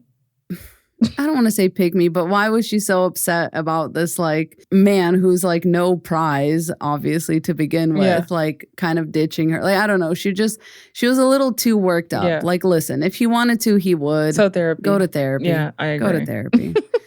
Okay. Then we got Mr. Morgan. Mr. Morgan. I love Mr. Morgan. Mr. Morgan was an asshole in a good way. Yeah. Like he was a good, He's exactly funny what those asshole. kids That's needed. facts. Yes. You got to be like that. If you're going to teach high school, you have to have a thick ass skin. And I just thought it was so funny when Kat's like, no, I actually my really God, like the yes. assignment and I'm excited to do it. And he Get was the hell like, out of my classroom. Get out. She was like, what, Mr. Morgan? he was so sick of her shit. Yeah, he really thought she was being sarcastic or whatever he thought. But I thought that was so funny. Mr. Morgan, he don't need therapy or the void. He's fine. He's fine. Yeah. He's fine exactly where he's at. He's doing his thing. Okay, Joey Donner. I can't believe it takes us The this long to void. become introduced to him. The fucking boy. So we were on the same You're- page. The fucking void. That's the only one for sure my that's going God. to the void. The way he Yeah. needed to. You remember when he had to try to choose between the two pictures, the black picture and the white picture, and his stupid pose, and it all made sense when Kat Stratford was talking about how small his dick was because he had to compensate for something. Overcompensating. Yeah. Absolutely. And those men are dangerous because it's like if you put so much value and worth into your literal dick, like remember- you're not Remember when he drew a dick on what's his- on Michael's face? Michael's face. Yeah. And Michael Yeah. was just like, I have a dick on my face, don't I? Like, what a punk. What a punk. Fun fact, the actor did not know how to draw a dick and had to be taught to. Stop. They had to teach him how to draw a dick. So he on probably someone's got a face. little dick in real life. Because how do you not know what a dick looks like? Stop! No. You could have just referenced your own He dick. just wasn't sure how to draw it. What? Ryan is aghast Come right on. now. How do you not know what it, like, come on, really? Even if it's a bad drawing, you still No should know how to comment. draw the No very thing that you comment. have. You don't know how to draw. So maybe he doesn't. Maybe that was a Oh real my reference. God. Oh my God, that's awful. Yeah, the void. I was gonna say therapy because of his micro peen, but sorry. Stop. Oh my God. Okay, You're the cracking me void. up. His life is over. The void. I don't think we need any more men like him out there growing No. up to be adults. I'm sorry. Like, you're on the wrong fucking path and you're not learning from it. So Okay, look. okay. Okay, We let's got try to one hurry up. more left. Okay, Walter Stratford, the dad. Perfect. Well, I would say Chef's therapy. kiss. I would say therapy only because no. He was afraid of letting his girls grow up, but he finally came around. So he knew he had to did accept come it. around. He came around. My only like little quarrel with him was like the rule in itself is kind of lazy. Like Yeah. it's kind of like a dad was thing lazy. to do. Like, oh, you can't date unless you just don't think Right. ahead. You're not thinking ahead. What if she starts to date? Right. Now, you know, like you should sit down and actually have a conversation. But the pregnant belly. I was just gonna say. he is a genius just for gonna that. say- What a man. Oh my What God. a man. And like you see, it's a good example of like a man whose wife left him and then he actually stepped up. You Yeah. know, like their house is homey. Mhm. The girls have nice bedrooms. Like everything is like nice, maintained, upkept. That view. The view. Oh. Yeah, I just thought he was a good example of like a non-toxic masculinity. This was actually I a really agree. hard one to do therapy or the void with Yeah. because hardly any of them need therapy and only one person I think should go to the void because he just had all the hallmarks of No. somebody who's not going to change and all that. Well, I don't know. There was just like one notable quote I wanted to discuss. See it. Do you remember when they're like interviewing Yes. all the guys Yes. if they would date Kat or not? And all of them are like, no, she's the worst, like blah, blah, she's blah. horrible. And one of the guys is like, If there were no other people. yeah, if there were no other people Or sheep. Are there sheep? Are there going to be sheep? You say a butterball turkey. Oh my God. Girl. You know, it's been with us. That's why I was like, when I made that video 2 years ago or whatever, that's literally what I said. I was like, you guys are surprised. Men have been trying to tell us this whole time that they're out here doing Why sheep? ungodly things. What? I just. Oh, that's the eldest one because that's the oldest like stereotype God. of Got you, men, got you. the shepherds. Yeah. That is so. I don't know if I wanted to know that. Oh my God. When I ride by sheep on the farm now, I'm just. Don't think about it because it hasn't stopped. And if you go Those back to that poor video sheep. of mine and you read the comments, Please. Oh my alive God. and well. It's I alive didn't and even well. think about, girl, the way your brain works is just so crazy. I didn't even think about sheep being the original. They're the original. The original Unfortunately. butterball turkey. We are so doomed. We are so doomed. Oh my God. The void. That guy can go to the Oh, void. that guy deserves to be below the void. Wherever the Below void the is, void. Yeah. dig Bury a him hole under underneath it. Yeah. Bury him under. All right. Well, for the sake of our poor producer, Ryan, we're going to wrap this up because there's a lot left to say about the movie, but we have time constraints. We gotta keep it crispy like we promised. So that has been our thoughts on 10 Things I Hate About You. And please let us know your thoughts. We welcome that. We welcome any other films that you would like to see discussed on this segment. This is sort of our film review segment, but with a twist. So I hope you enjoyed it. And let's read off our poll results from the week before, and then I'll give y'all mine or perhaps our recommendations. So the question was, what do men with fragile egos not realize about how women actually perceive them? So this was from our episode with special guest Queen Sovereign talking about the fragile male ego. So the options were A, their defensiveness reads as insecurity, not confidence. B, their need to dominate makes them feel unsafe, not impressive. C, their emotional shutdowns feel manipulative and not stoic. Or D, their constant self-protection makes real intimacy impossible. What was A again? Their defensiveness reads as insecurity and not confidence. That's the one I would pick. I think you're right on board with the rest of the ladies. That one won out. Yeah, okay. Yeah, I would definitely agree with that too. It definitely is giving fragile masculinity. It's definitely like, what are you so worried about? Yeah, I recommend y'all go watch 10 Things I Hate About You if you have not seen it. I love that movie. I'll never get tired of watching that movie. Like, I'll probably watch it again, I don't know, sometime this week. Because I just love it. Yes, the school that it was filmed at actually holds an annual event where people from... I'm so going to that. Yeah, where people from the area gather around and we watch the movie on the actual football field. They play it on one of the jumbotrons and they bring in food trucks and did you say like that. It's in August? Very magical. What month is it? Yeah, it's usually in August or like the very beginning, like right before school starts. And that's a like good right time to come down there, weather-wise? Okay.